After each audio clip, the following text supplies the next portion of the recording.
ओके। कहाँ जाबे गंगा काती,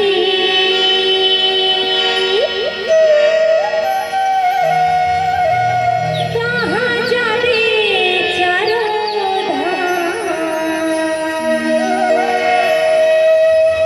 रामचरित मानस हरे हवे, बहती गंगा के धार, अरे बहती गंगा के धार।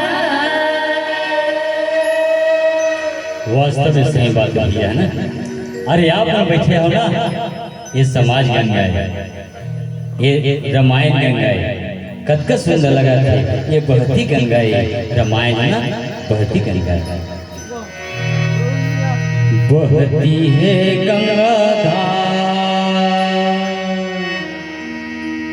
तै नहाई लेबे,